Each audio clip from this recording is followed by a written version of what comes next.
لا تنسوا الإعجاب بالفيديو والاشتراك بالقناة وتفعيل الجرس.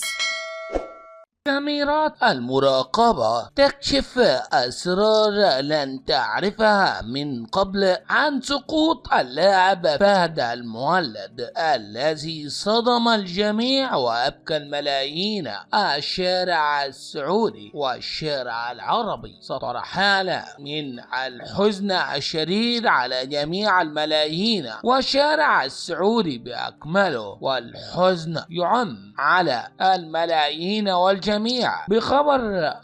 سقوط اللاعب الذي فاجأ الجميع، وانتشر خبر وفاته كالنار في الهشيم وسط حالة من الصدمة على جميع مواقع التواصل الاجتماعي. وشاهد لحظة سقوط لاعب المنتخب السعودي فهد المولد التي صورتها كاميرات المراقبة في الشارع في دبي سطر حالة من الحزن والدهشة على الملايين والشارع السعودي بأكمله، والحزن يعم على كل من عرف هذا الخبر المتداول عبر المنصات التواصل الاجتماعي السعودي والعربي، وطلبوا جميع كل محبي اللاعب فهد المولد أن يحفظه الله من جميع الخدشات والارتجاج في الجمجمة. يا رب يحفظ هذا اللاعب الذي سطر حالة من الحزن على مواقع التواصل الاجتماعي، واشتعلت مواقع التواصل الاجتماعي بحزن كبير، وتحدث البعض عن انه فعل مدبر من شخص مجهول الهوية، ولن يستدل حتى الآن عن من فعل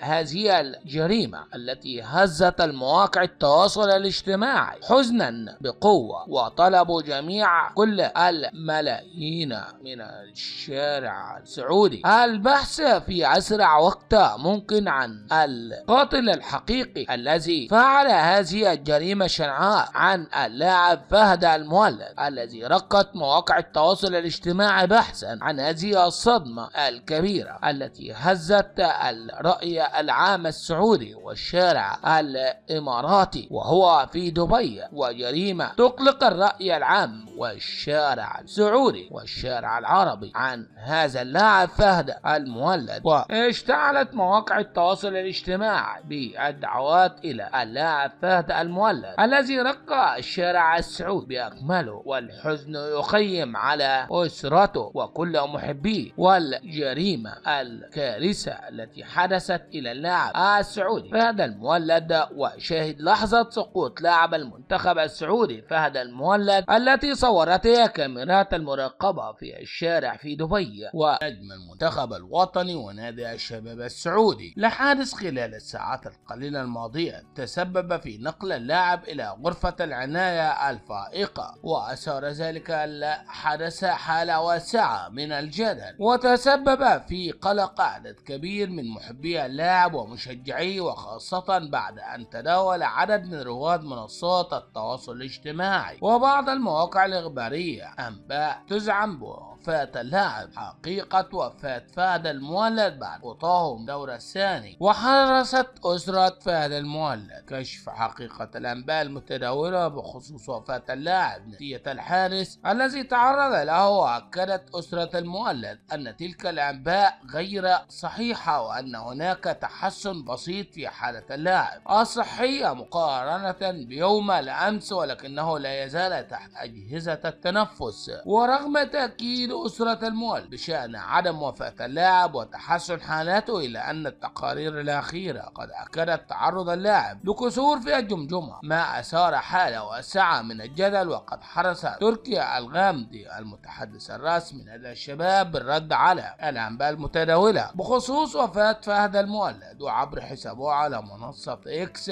كتب الغامدي: دعواتكم لفهد المولد بالشفاء العاجل والسلامة، وأرجو من الجميع تحري الدقة عند نقله وتداول الأخبار وأخذها من المصدر الرسمي، لينفي تركي الغامدي بتلك التغريدة الأنباء المتداولة بخصوص وفاة فهد المولد. ويذكر أن اللاعب فهد المولد قد سقط من الطابق الثاني من منزله في دبي واصطدمت رأسه بجسم أسمنتي، ما أدى لنقل اللاعب على الفور إلى المستشفى ليتم إجراء الفحوصات الطبية اللازمة والخضوع للإجراءات الطبية لإنقاذ اللاعب وتحسين حالته، ولكن لم يتم الكشف عن بيانات كثيرة بخصوص حالة اللاعب الصحية وتطويرها، ما أدى لقلق الكثير من محبي اللاعب ومشجعي ومحبي نادي الشباب السعودي. فهد المولد، فهد مساعد المولد، مواليد 14 سبتمبر 1994، هو لاعب كرة قدم سعودي يلعب في مركز الجناح والهجوم مع نادي الشباب في دوري المحترفين السعودي ومنتخب السعودية لكرة القدم. ولذا فهد المولد في جدة السعودية ومنذ سن مبكر جدا أصبح يعرف موهبته الكروية البارزة في المنطقة المحيطة به. في 7 فبراير 2012 وعندما كان يبلغ من العمر 16 عام فقط لعب فهد مباراته الأولى في مشواره الاحترافي ضد الرائد بعد أن لعب الكثير من المباريات بشكل منتظم في دوري المحترفين السعودي. أصبح فهد مشهورا بسرعته العالية وقدراته الفنية الرائعة في حين أظهر هدوءا وذكاء أمام المرمى، ووصل فهد إقناعه. وفي 2 أغسطس 2012 سجل فهد هدفه الاحترافي الأول ضد الرائد في مباراة التعادل 2-2. وخلال موسم 2012-2013 بدأ فهد ليصبح واحدا من أكبر المواهب في كرة القدم الآسيوي بعد تسجيله العديد من الأهداف مع الاتحاد. ثم نال فهد مزيدا من الاهتمام الدولي عندما سجل وهو في سن 17 عاما فقط هدفا حاسما في الدور ربع النهائي من دوري أبطال آسيا 2012 على نادي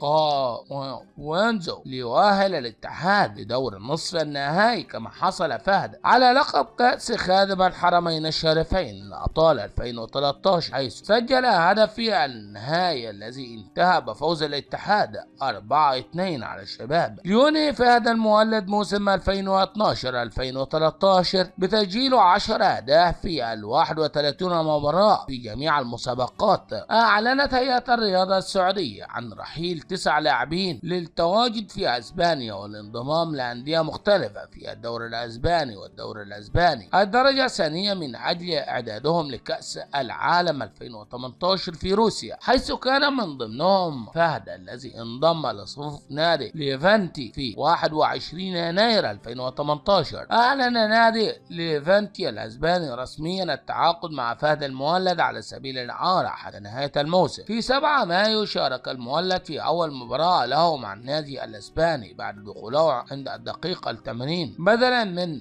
نيسا هادي، وكانت النتيجة 3-0 لصالح فريق، وقد انتهت على نفس النتيجة ليصبح فهد أول لاعب سعودي يشارك في الدوري الأسباني بالتاريخ. وأوقفت اللجنة السعودية للرقابة على المنشطات فهد المولد عاما واحدا بعد ثبوت تعاطي المنشطات في الموسم الكروي 2018-2019.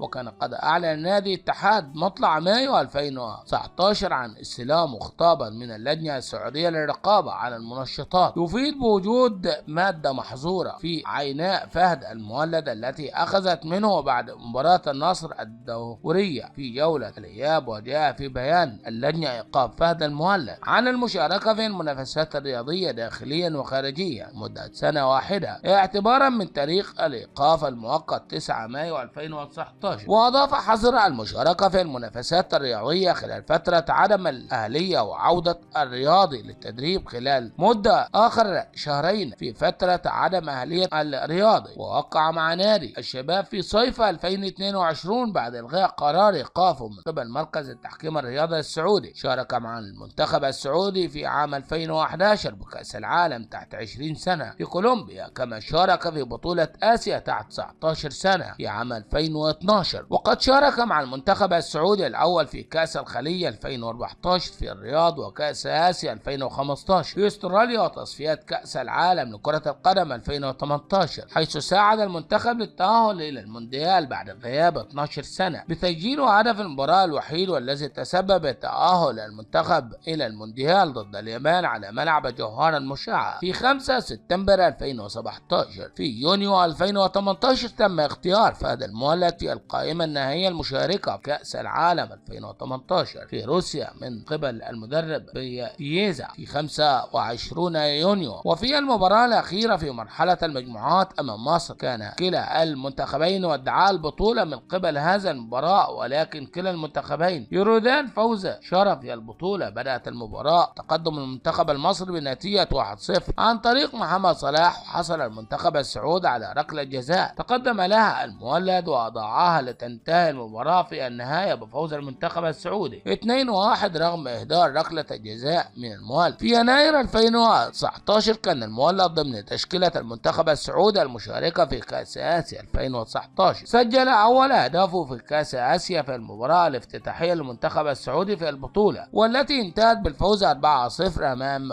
كوريا الشمالية. وفي المباراة التالية سجل المولد ثاني أهداف في المباراة التي انتهت بالفوز 2-0 أمام لبنان في تاريخ 9 مايو 2019. أوقفت اللجنة السعودية للرقابة على المنشطات فهد المولد مهاجم الاتحاد عاما واحدا بعد ثبوت تعطيل منشطات، وكان قد أعلن اتحاد جدة مطلع شهر مايو استلام خطابا من اللجنة السعودية للرقابة على المنشطات يفيد بوجود مادة محظورة في عيناه فهد المولد التي أخذت منه بعد مباراة النصر الدورية في جولة الإياب عام 2019 على أن يعود للتدريبات في شهر مارس من عام 2020. فهد المولد انتشرت أنباء عن وفاة فهد المولد بعد سقوطه من الدور الثاني، وأسرة اللاعب تكشف الحقيقة الكاملة. تعرض اللاعب المنتخب الوطني ونادي الشباب السعودي لحادث خلال الساعة القليلة الماضية تسبب في نقل اللاعب إلى غرفة العناية الفائقة، وأثار ذلك الحادثة حالة واسعة من الجدل، وتسبب في قلق عدد كبير من محبي اللاعب ومشجعيه، وخاصة بعد تداول عدد من رواد منصات التواصل الاجتماعي وبعض المواقع الإخبارية أنباء تزعم بوفاة اللاعب.